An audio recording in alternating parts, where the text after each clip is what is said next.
Halo geng, okey geng. Ni ada kawan tanya macam mana kita nak pasang tombol baru ni. So kalau beli tombol memang rupa dia macam ni lah. Kita dapat seketul. Okey, lepas tu kena buka dulu Kau nampak ada satu punat tu dekat lubang tu, di bahagian kunci kat dalam tu.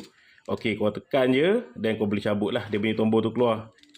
Kalau kau nak buka pun daripada pintu pun sama juga cara dia kemudian kau buka je cover ni. Okey, ada jenis pusing, ada jenis tekan je lah. So yang aku beli ni jenis pusing bawa keluar semua aksesori dia tu. Kan. So dapatlah rupa dia macam ni So ni letak tepi dulu. Kita pasangkan dia punya ni. Dia punya selak ni selak ni pastikan posisi tu betul lah. Kalau kau buka daripada pintu yang sedia ada, senang lah. Kan. Just screwkan je Okey, tapi dia ada 2-3 saiz juga ikut kepanjangan lah. Okey, so kau boleh tengok. Kalau tak sama kau beli hardware, kau bawa yang lama tu pergi je beli baru. Okey, kemudian ni yang paling susah sekali lah, yang orang ramai tak faham So kau tengok ada batang Y kat dalam tu, daripada selak tu. Kau tekan dulu selak tu, bagi dia timbul.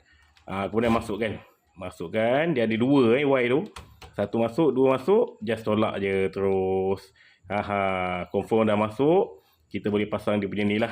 Ni untuk ketatkan dia Okey, just screw je, guna screw yang dibagi tu. Ada dua. Skru ni kalau boleh ketat-ketat sikit lah. Okey, ketat-ketat sikit supaya dia tak bergoyang Kalau kau tak ketat yang ni nanti dia akan bergoyang lah. Goyang sana goyang sini kan. So nanti tak syok lah kita nak pulas pintu tu. Tombol pintu tu kan. Okey, so ketatkan bagi balance. Kau boleh test lah masa ni. Kemudian pasang balik cover tu. Pasang pun standard lah ikut arah jam je. Pusing-pusing, ketat gunakan tangan je Okey. Okey, kemudian kau nak pasang tombol pintu yang last kali ni, kau nampak ada satu lekuk kat dalam tu. Kan? Dia lekuk tu akan masuk belah sini lah. So kau pusing-pusing je, nanti dia akan masuk sendiri Okey, pusing-pusing sikit. Lepas tu kau terus tekan je.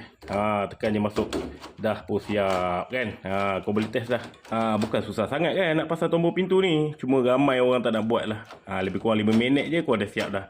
Kemudian kita dah siap pasang, kita test dulu. Kunci dulu, try buka. Supaya kita tak terkunci daripada dalam dia pun ada bagian nak kunci, so kau boleh test lah. Okey lah geng, tu je tutorial untuk hari ni Jom follow untuk next video.